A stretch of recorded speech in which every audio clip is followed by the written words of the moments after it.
a Más Salud en tus Manos. Mi nombre es Paola López y en este espacio, particularmente en este capítulo de hoy, vamos a hablar de la enfermedad inflamatoria intestinal. Y es que nos encontramos con cifras que realmente llaman la atención, pero sobre todo preocupan, porque más de 40.000 colombianos sufren de este tipo de padecimiento. Esto según la revista colombiana de reumatología, donde Quindío, Risaralda y Antioquia son las regiones del país con más casos de esta enfermedad. Bueno, pues hoy justamente queremos conocer de qué se trata este padecimiento, por supuesto, cuáles son las principales causas, pero cómo se puede prevenir este mal.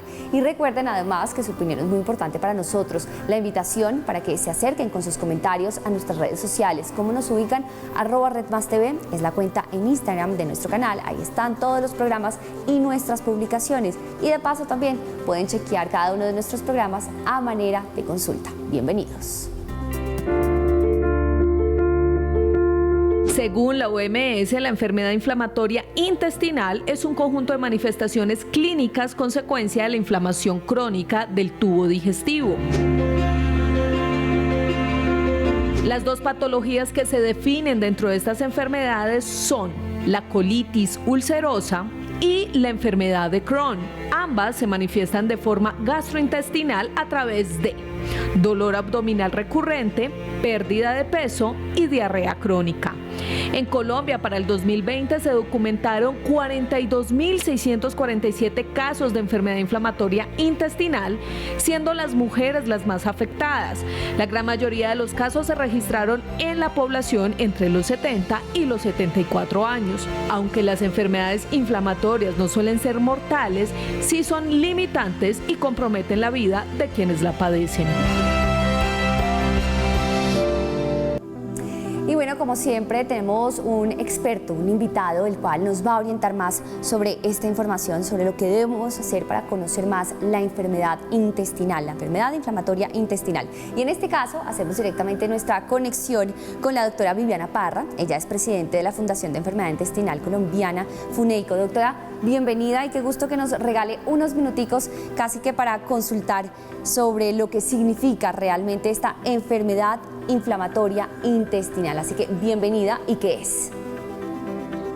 Bueno, hola Paola, muchísimas gracias por la invitación y por permitirnos este espacio para hablar sobre esta enfermedad. Como ustedes lo decían anteriormente, es una enfermedad que ha aumentado la prevalencia en nuestro país. La enfermedad inflamatoria intestinal tiene dos enfermedades que la constituyen, que son la colitis ulcerativa y la enfermedad de Crohn. Son enfermedades crónicas, inflamatorias, que no tienen cura y que pueden comprometer todo el tracto gastrointestinal. En el caso de la colitis ulcerativa, compromete el colon. En el caso de la enfermedad de Crohn, compromete desde la boca hasta el ano, o sea que puede llegar a afectar el esófago, el estómago, el intestino delgado y el intestino grueso hasta el recto, e incluso producir abscesos o fístulas en la región perianal. Y ojo que adicionalmente, además de comprometer el sistema gastrointestinal, hasta en el 50% de los casos puede llegar a comprometer órganos diferentes al sistema digestivo, como son las articulaciones, los ojos, la piel, el hígado, entre otros. Wow, pero ahí entonces nos empezamos a preocupar y asustar. Vamos un poquito antes, cuando empiezan los síntomas y cómo hacer esa detección temprana seguramente y esa orientación a saber cuáles son los diagnósticos, si se trata de una colitis ulcerosa y si es entonces la enfermedad de Crohn. ¿Hay alguna diferencia de pronto en los síntomas? Bueno, sí pueden presentar diferencias. Básicamente estos pacientes y la gente que nos escucha sepa que estas enfermedades se caracterizan por tener diarreas crónicas. Si usted tiene una diarrea de más de 4 semanas, eso no es normal, hay que estudiarlo. Y depende del compromiso donde esté, si es en el intestino delgado, en el intestino grueso. Además de diarrea, podemos tener sangre en la deposición, porque es una enfermedad que inflama la mucosa intestinal, entonces produce úlceras, produce llagas, literalmente son úlceras abiertas que sangran en todo el sistema digestivo. Entonces el paciente, además de la diarrea, tiene deposición con sangre, con moco, tiene pérdida de peso, porque estos pacientes disminuye la posibilidad de absorber los nutrientes porque está inflamada la mucosa del intestino, entonces pierden peso, tienen anemia, ¿Por qué? Porque sangran de manera crónica, están cansados, fatigados, pueden hacer fiebres también. Son pacientes que también tienen dolores abdominales intensos. Entonces, si usted tiene estos síntomas, debe sospechar una enfermedad inflamatoria intestinal e idealmente debe asistir con un experto como es el gastroenterólogo o el coloproctólogo. Y ojo que esta enfermedad también se presenta en niños. Tenemos niños desde los 8 meses con este tipo de enfermedad en la fundación y los gastroenterólogos pediatras son los expertos en el manejo de esta patología. Y en el caso de los niños, también además de todos estos síntomas de dolor, diarrea, deposición con sangre, dolor abdominal, pérdida de peso, anemia, fiebre, pueden tener problemas en la ganancia de peso y estatura. Doctora, algo muy importante también, sí, que quiero resaltar, como decía anteriormente, de que tiene compromiso en otros órganos, además de estos síntomas puede debutar con inflamaciones articulares a nivel de las coyunturas, se sienten inflamados, rígidos, pueden tener problemas oculares inflamatorios, ojo rojo intenso con pérdida visual aguda o dolor en los movimientos oculares, pueden tener manifestaciones cutáneas como psoriasis, como pioderma gangrenoso, que son unas úlceras importantes, lesiones eritematosas inflamatorias en la piel, pueden tener problemas hepáticos también con alteraciones en las pruebas de función del hígado. Entonces es muy importante que si tiene alguno de estos síntomas consulte. Y ojo, en el caso de la enfermedad de Crohn se pueden presentar estenosis del sistema digestivo, o sea que de tanto inflamarse el sistema digestivo se fibrosa la pared y se disminuye la luz del intestino, entonces pueden hacer dolores o incluso obstrucciones intestinales. Y a nivel de la región alrededor del ano pueden presentarse fístulas o huequitos que son comunicaciones con el intestino a través del cual sale pus o puede salir materia fecal o abscesos o, como lo dice la gente comúnmente, nacidos a nivel de los glúteos o de la región cerca al ano. Es muy frecuente también en la enfermedad de Crohn. Doctora, y dentro de este panorama podríamos hablar de que hay unas situaciones particulares para identificar, y quiero referirme particularmente al hecho del factor hereditario, es decir, esto podría uno inferir lo que es por cuenta de la alimentación, y si estamos todos en la misma casa, en el mismo círculo, comiendo lo mismo, probablemente a todos nos pueda dar, o hay un factor adicional que tiene que ver con la herencia, pero esa respuesta, por favor, se la recibo después de la pausa.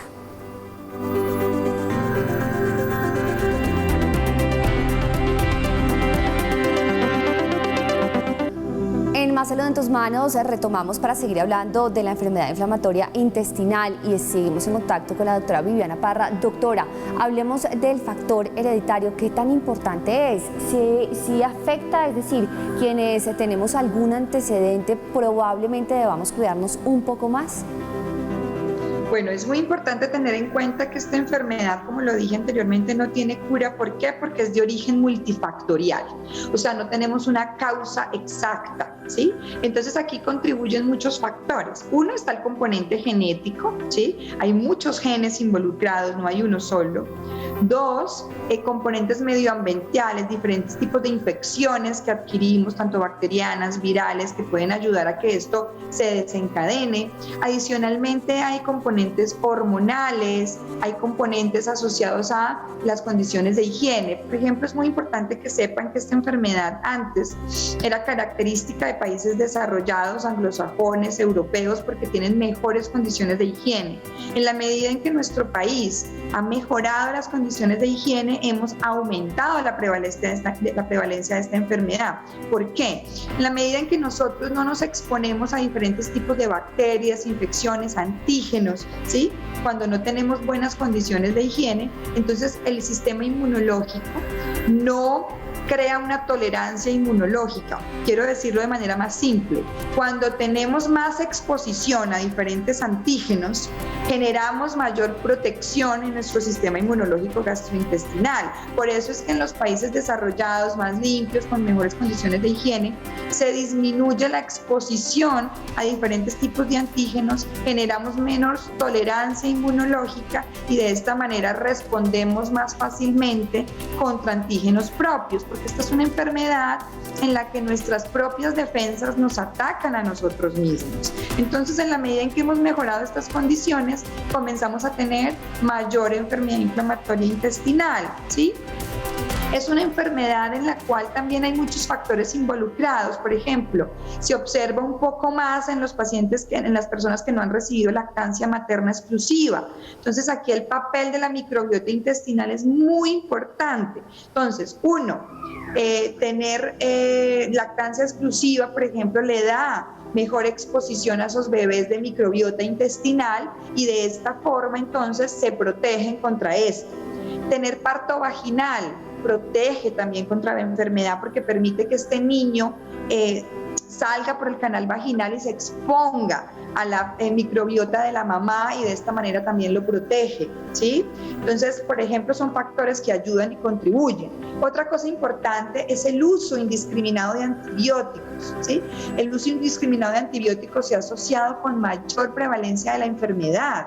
¿Por qué? Porque barre con nuestra microbiota intestinal que nos protege frente a este tipo de enfermedades. Entonces, como vemos, están factores genéticos con múltiples genes, factores medioambientales, mejoría de condiciones de higiene aumenta el riesgo porque nos exponemos a menos antígenos y de esta manera disminuye la tolerancia inmunológica, uso indiscriminado de antibióticos. En cuanto a la dieta, no hay una dieta específica que deba seguir este paciente, pero sí se ha visto que las dietas occidentales que tienen mayores cantidades de grasas, de ácidos grasos, de grasas saturadas, todos estos componentes alimentarios proinflamatorios, carbohidratos refinados, conservantes, embutidos, por supuesto son alimentos proinflamatorios que pueden llegar a contribuir un poco a que junto con la parte genética, medioambiental, hormonal, de la microbiota intestinal que se altera, lleguen y generen que esta enfermedad como que se produzca, ¿sí? En cuanto a la dieta, no hay una dieta específica que deba seguir porque esto es diferente a la enfermedad celíaca en la cual el gluten es un desencadenante de la enfermedad. Aquí no, aquí básicamente hay que tener hábitos de vida saludables y dietas saludables, pero no hay un alimento específico que le vaya a caer mal al paciente. Cada uno debe individualizar su dieta porque mientras el paciente esté activo, tenga inflamación, úlceras, llagas en el intestino, pues los alimentos le van a caer mal porque hay una mucosa inflamada. Entonces, si usted tiene enfermedad inflamatoria intestinal, puede aumentar la probabilidad de que su hijo o que familiares de primer grado tengan la enfermedad, pero no significa que directamente la vayan a tener. Por eso, entonces, todos deberíamos tener en general hábitos de vida saludables y los pacientes, familiares de pacientes con enfermedad inflamatoria, aún más, ¿sí? Idealmente no ser obesos, porque la obesidad es una enfermedad proinflamatoria que dispara estas enfermedades y les da peor pronóstico. No fumar. El cigarrillo es enemigo de las enfermedades mediadas por el sistema inmunológico, entonces esto también puede predisponer a disparar la enfermedad.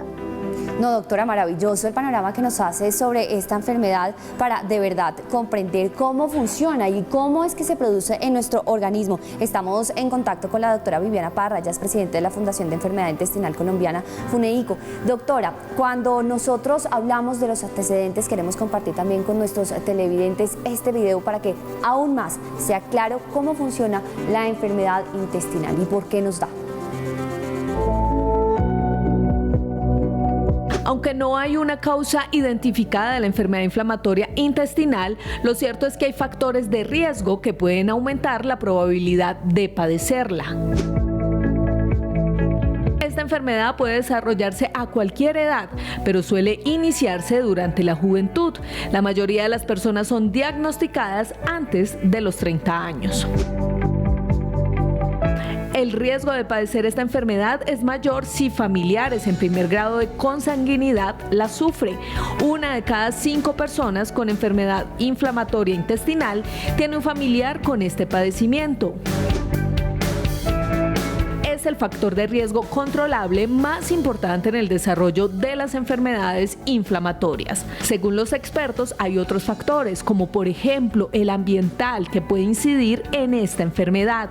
Sin embargo, con un adecuado diagnóstico y tratamiento médico, es posible controlar los síntomas y el daño producido por esta inflamación.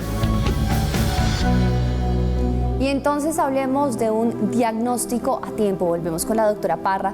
Doctora, ¿cuáles son los exámenes? Porque si bien es cierto, al iniciar el programa hablábamos de ese factor alerta que es la diarrea y que no es normal, una diarrea prolongada. Entonces ese podría ser ese llamado de alerta para solicitar exámenes. ¿Cuáles son esos exámenes, digamos que más específicos y más rigurosos para poder entender si tenemos o no la enfermedad inflamatoria intestinal y cuál de estas enfermedades son? Bueno, entonces, cuando tenemos los signos y síntomas que ya comentamos, diarrea crónica, sangrado, pérdida de peso, entonces uno comienza a estudiar. Esos son signos de alarma. Uno con un paciente con diarrea crónica y que tiene anemia, pérdida de peso, sangrado, debe realizar al menos unas pruebas sanguíneas, un hemograma para mirar si hay hemoglobina baja, si hay plaquetas elevadas, unos exámenes que se llaman reactantes de fase aguda, como son la PCR y la BCG, que le hablan a uno de inflamación sistémica. ¿Sí? Un paciente con diarrea que tenga esos exámenes elevados no es normal. Adicionalmente, también usamos unos marcadores fecales que se llaman calprotectina fecal, que es un producto inflamatorio que en la deposición es una muestra de materia fecal que, si está elevada, también nos ayuda a poder diferenciar si es una enfermedad inflamatoria intestinal. Y por supuesto, el examen más importante es la colonoscopia. En la colonoscopia nosotros podemos acceder al intestino grueso y parte del intestino delgado y poder identificar estos hallazgos de inflamación, úlceras, llagas, sangrado que hay a nivel del tracto digestivo bajo, exactamente en el colon y una parte del intestino delgado. También tenemos otras herramientas mucho más sofisticadas cuando persistimos con la duda de que está la enfermedad y la colonoscopia es normal. Tenemos herramientas para evaluar el intestino delgado, como son la enteroresonancia, que es una resonancia específica del intestino delgado para mirar si está inflamado, si hay estenosis. También tenemos la cápsula endoscópica, que es como una cápsula literal, como parecida a una cápsula grande de algún medicamento que tiene una camarita dentro y que cuando tenemos dudas del diagnóstico incluso la usamos. El paciente la traga y tiene una camarita que va tomando fotos alrededor de todo el intestino delgado y del colon para mirar si hay lesiones sugestivas de la enfermedad. Lo más importante es que consulte el paciente. Sí. Que si hay signos de alarma se hacen los exámenes de sangre y si estos exámenes muestran anemia e inflamación, hacemos exámenes más avanzados como los exámenes endoscópicos, como la colonoscopia y como los exámenes imagenológicos. Claro, doctora, y entonces ahí surge lo que puede preguntar un paciente: ¿qué hacemos? Efectivamente, no me salió bien examen, no pinta bien este resultado, ¿cómo empezar un tratamiento y cuál podría ser el más adecuado, entendiendo que esta enfermedad, como la doctora nos explicaba al inicio del programa, no tiene cura? Después de la pausa, hablemos de los tratamientos.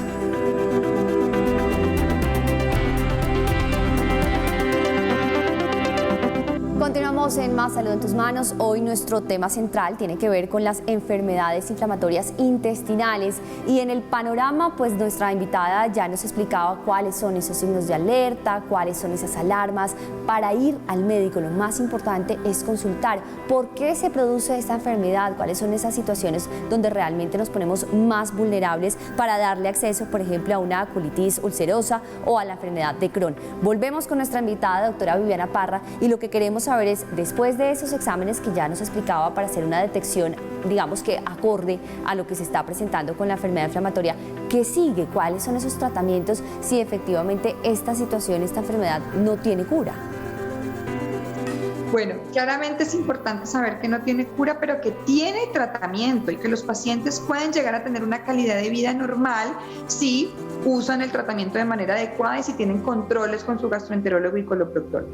Es importante que sepan que esta enfermedad tiene un curso que por lo general son episodios de recaída, remisión, o como que los síntomas mejoran, recaída, remisión. A veces está dormida la enfermedad, pero eso no quiere decir que esté curada y no quiere decir que vamos a suspender el tratamiento.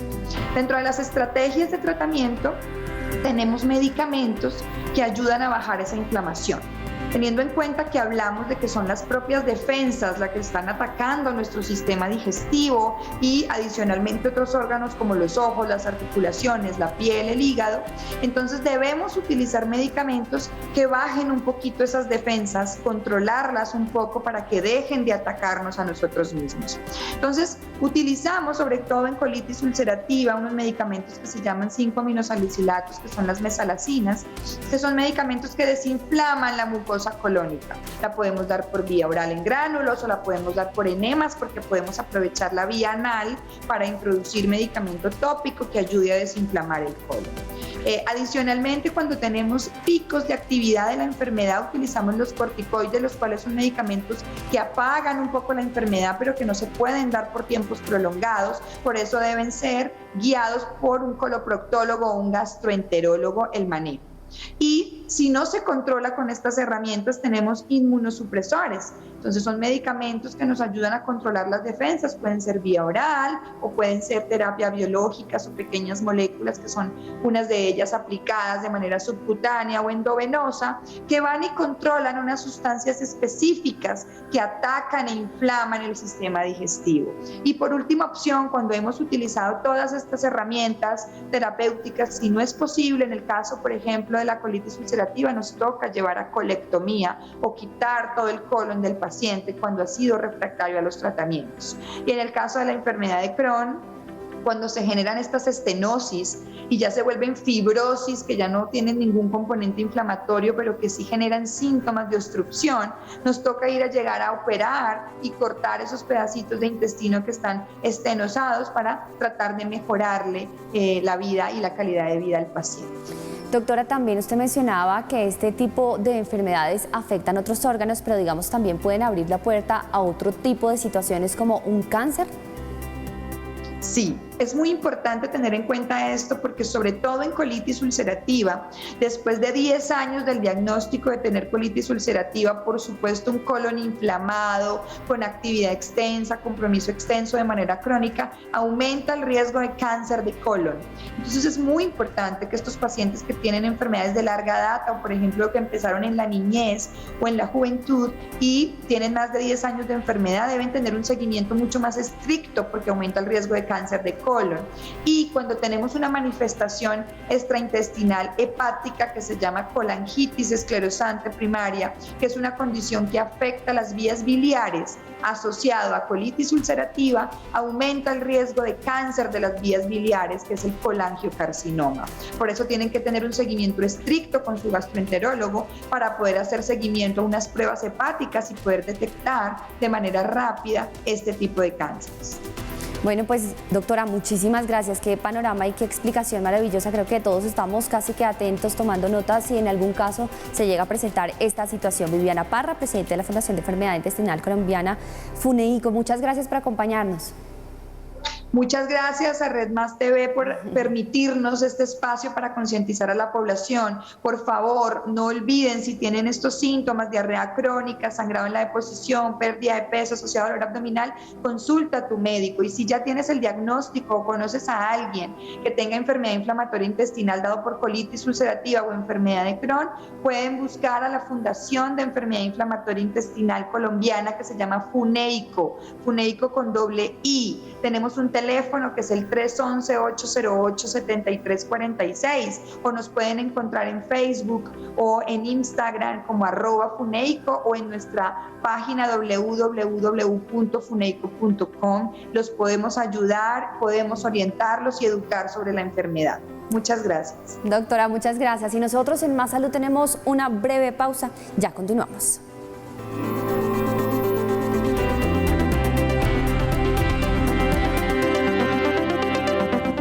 Y para este cierre de Más Salud en tus manos, compartimos con ustedes las noticias más destacadas en materia de salud de esta semana. Estas son las noticias de la salud de esta semana. La OMS lanzó una alerta frente al estancamiento en el desarrollo de nuevos antibióticos.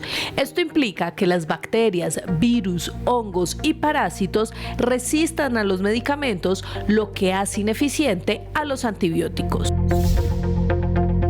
Un informe de la OMS reveló que los trastornos de ansiedad y depresión crecieron en un 25% después de la pandemia. Bogotá contará con 4 unidades móviles de atención en salud mental. Se trata de un vehículo adecuado para la atención primaria de la población vulnerable.